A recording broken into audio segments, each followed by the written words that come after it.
ডান পাশে মন্দির সংলগ্ন এলাকায় কেউ দাঁড়াবেন না, সামনে থেকে রাস্তা বরাবর সবাই দাঁড়াবেন। আমি মন্দির কমিটি ডাক্তার শহীদুল আলম ভাই ইতিমধ্যে আমাদের ডাক্তার শহীদুল আলমের আগমন। ডাক্তার শহীদুল আলম উনি এখন পূজা মণ্ডপ পরিদর্শনে ডাক্তার সাহেবের আগমন, শুভেচ্ছা স্বাগতম। ডাক্তার সাহেবের আগমন, শুভেচ্ছা স্বাগতম। খরিয়াটিবাসীর পক্ষ থেকে লাল গোলাপ শুভেচ্ছা। খরিয়াটিবাসীর পক্ষ থেকে লাল গোলাপ শুভেচ্ছা। ডাক্তার সাহেবের আগমন, শুভেচ্ছা স্বাগতম। ডাক্তার সাহেবের আগমন, শুভেচ্ছা স্বাগতম। খরিয়াটিবাসীর পক্ষ থেকে লাল গোলাপ শুভেচ্ছা। খরিয়াটিবাসীর পক্ষ থেকে লাল গোলাপ শুভেচ্ছা। ডাক্তার সাহেবের আগমন, শুভেচ্ছা স্বাগতম। খরিয়াটিবাসীর পক্ষ থেকে লাল গোলাপ শুভেচ্ছা। ডাক্তার সাহেবের আগমন, শুভেচ্ছা স্বাগতম। আপনারা আগে ডাক্তার সাহেবকে গ্রহণ করার জন্য মন্দির কমিটির সভাপতি ডাক্তার সাহেবকে গ্রহণ করার জন্য মন্দির কমিটির সভাপতি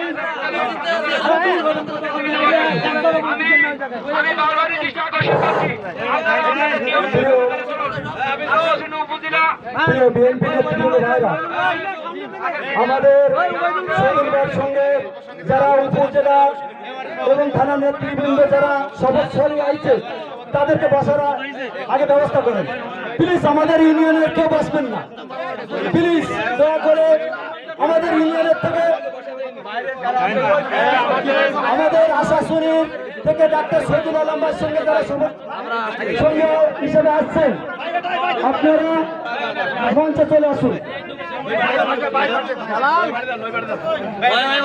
আপনারা সবাই সামনে থেকে সরে যান, আপনারা সামনে খালি করেন প্লিজ। আপনারা সাংবাদিক সাহেব, আমাদের সাংবাদিক ছাড়া আমাদের সাধারণ লোক একটু প্লিজ সরে যান, প্লিজ প্লিজ সরে যান, প্লিজ। ছবি তুলবেন সবাই, সবাই মত বিনিময় করবেন, সবাই দেখা করবেন প্লিজ প্লিজ। সবার মন্ডল পাশাপাশি আমাদের উপজেলা বিএনপির সকল নেতৃবৃন্দকে আমরা একই সঙ্গে বরণ করে নিচ্ছি।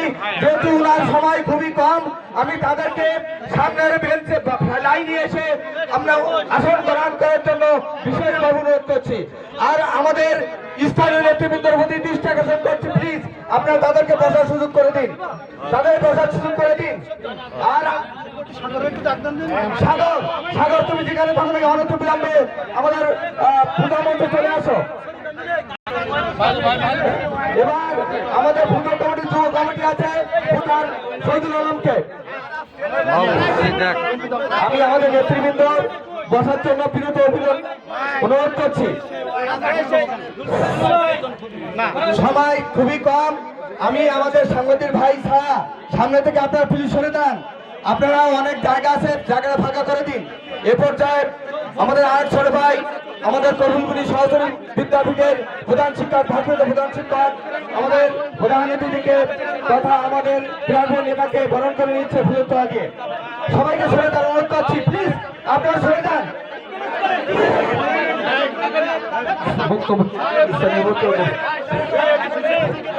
আপনার সামনে প্লিজ একটু ফাঁকা করে দেন।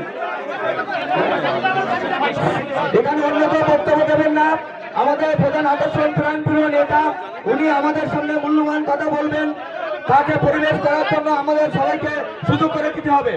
আমি ওনাকে আসন গ্রহণ করার জন্য অনুরোধ করছি। না, যেহেতু সময় খুব কম, আমাদের অনেক নেতৃবৃন্দ আছেন, কিন্তু আমরা দুঃখিত সময় না দেওয়ার জন্য আমি নেতৃবৃন্দকে আসন আপনারা বসুন। এ পর্যায়ে আপনাদের সঙ্গে মূল্যবান কথা নিয়ে আছেন আমাদের ঢাকা কেন্দ্র নির্বাহী কমিটির সদস্য তথা সাতক্ষীরা 3 আসন উপজেলা কালীগঞ্জের বিএনপি তথা বাংলাদেশ জাতীয়তাবাদী দলের মনোনয়ন প্রত্যাশী ডাক্তার শহীদুল আলম ভাই। ডাক্তার শহীদুল আলম ভাই, শুভ সন্ধ্যা। খরিয়াটি ভাই,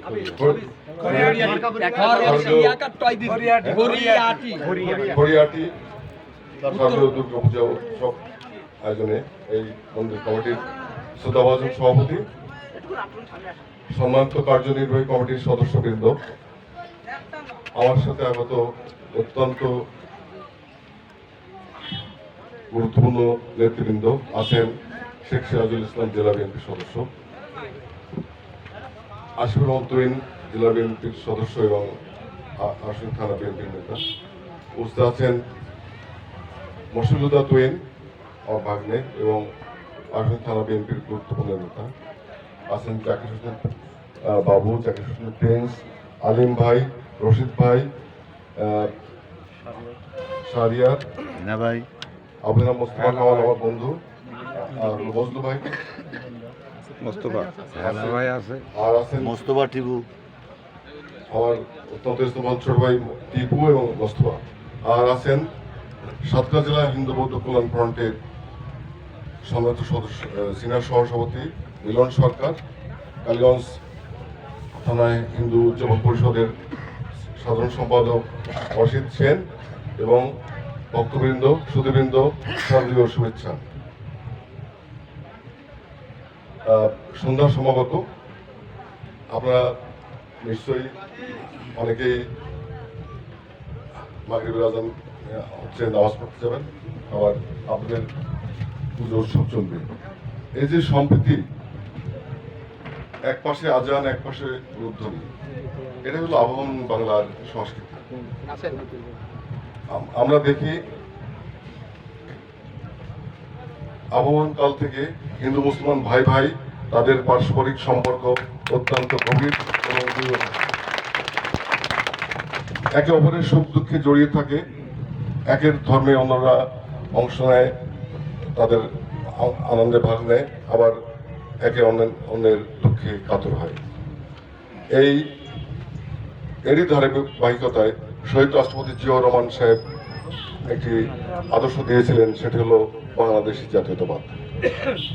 সেটি হলো এই জনপদ হবে, এই জনপদের প্রত্যেকটি মানুষের সমান অধিকার। হিন্দু, বৌদ্ধ, খ্রিস্টান, মুসলমান, গারো, বাঙালি, অবাঙালি সবাই এদেশে সমান অধিকার রাখে। সেই বাংলাদেশী জাতীয়তার ভিত্তিতে তিনি দিয়ে গেছিলেন 19 দফা। 19 দফার ভিত্তিতে দেশ রাষ্ট্র পরিচালিত হয়েছিল। এখন তারেক রহমান সাহেব আমাদের প্রিয় নেতা, তারই আলোকে আগামী দিনে রাষ্ট্র পরিচালনার জন্য দিয়েছেন 31 দফা। আমরা 31 দফায় আপনাদের হাতে পৌঁছে দেওয়ার চেষ্টা করব। এর মধ্যে একটি দফা আছে 16 নম্বর, ধর্মীয় স্বাধীনতার সর্বোচ্চ কার্যকর নিশ্চয়তা প্রদান। বাংলাদেশ জাতীয়তাবাদী দল মনে করে এই দেশের সবারই তাদের নিজস্ব ধর্ম পালন করার অধিকার আছে, তাদের নিজস্ব ধারাবাহিকতা, নিজস্ব চিন্তা চেতনা, তাদের নিজস্ব ধর্ম পালন করবে এবং সেই দায়বদ্ধতা থাকবে দলের, রাষ্ট্রের। আগামী দিনে বাংলাদেশ জাতীয়তাবাদী দল রাষ্ট্র ক্ষমতা এলে এই 31 দফার ভিত্তিতে রাষ্ট্র পরিচালনা করবে, যেখানে বৈষম্যহীন একটি বাংলাদেশ গড়ে উঠবে, যেখানে আইনের শাসন প্রতিষ্ঠা হবে, যেখানে সামাজিক ন্যায় বিচার প্রতিষ্ঠা হবে, যেখানে আমাদের শিশুরা শিক্ষার সুযোগ পাবে, স্বাস্থ্যের সুযোগ পাবে, আমাদের মা বোনেরা নিরাপদে থাকতে পারবেন, আমাদের তরুণরা, কিশোররা তাদের কর্মসংস্থানের সুযোগ পাবে। আমরা সবাই একটি সুন্দর বাংলাদেশ চাই, যেখানে হিন্দু, মুসলমান, বৌদ্ধ, খ্রিস্টান সবাই মিলেমিশে থাকতে পারবো। এটা কি শুধু মুসলমানরা পারবে বা হিন্দুরা পারবে? সবাই মিলেমিশে যদি আমরা থাকি, আমরা যদি সবাই ঐক্যবদ্ধ থাকি, তাহলেই সম্ভব। ঠিক আপনারা জানেন শহীদুল ভাইয়ের পক্ষ থেকে শহীদুল ভাইয়ের আগমন, শহীদুল ভাইয়ের পক্ষ থেকে আপনারা জানেন দেশে একটি ক্রান্তিকাল চলছে। সেই ক্রান্তিকালে বিভিন্ন রকম অপশক্তি দেশকে অস্থিতিশীল করার পায়তারা করছে। দেশের 17 কোটি মানুষ একটি নির্বাচনের অপেক্ষা ছিল, সেটাকে প্রলম্বিত করা হচ্ছে। আশা করি এই সরকার আগামী ফেব্রুয়ারি মাসে তাদের নির্বাচন অবশ্যই দেবে, কারণ জনগণের এই দাবি 18 কোটি মানুষের দাবি। আজকের এই কোরিয়াটি এসে আমি আমার ছোট ভাইয়ের কথা বলতে চাই। শেখ তারিকুল হাসান, তিনি অসুস্থ, আসতে পারেননি। হাসপাতালে ভর্তি আছেন, আমরা তার জন্য দোয়া করব। শুধুবৃন্দ, আমরা এখনই আবার চলে যাব, কিন্তু আমরা আমাদের প্রিয় নেতা জনাব তারেক রহমান সাহেবের যে বার্তা দিয়েছেন আমাদের মাধ্যমে, সেটা হলো তিনি শারদীয় শুভেচ্ছা জানিয়েছেন এবং আপনারা এই পুজো উৎসব নিশ্চিন্তে নিরাপদে পালন করবেন। আমরা প্রত্যেকটি ক্ষণে আপনাদের পাশে থাকবো, প্রত্যেকটি সমস্যায় আপনাদের পাশে থাকবো এবং সেটার সমাধান অবশ্যই করবো। এটা আমাদের দলের দায়বদ্ধতা, আমাদের দলের ভারপ্রাপ্ত চেয়ারম্যান জনাব তারেক রহমান সাহেবের নির্দেশ। আপনারা সবাই দেশনেত্রী বেগম খালেদা জিয়ার জন্য দোয়া করবেন। আপনাদের মঙ্গল কামনা করে আবারও শারদীয় শুভেচ্ছা দিয়ে শেষ করছি। বাংলাদেশ জিন্দাবাদ, বাংলাদেশ জাতীয়তাবাদী দল জিন্দাবাদ, শহীদ জিয়া অমর হোক, খালেদা জিয়া জিন্দাবাদ, তারেক রহমান।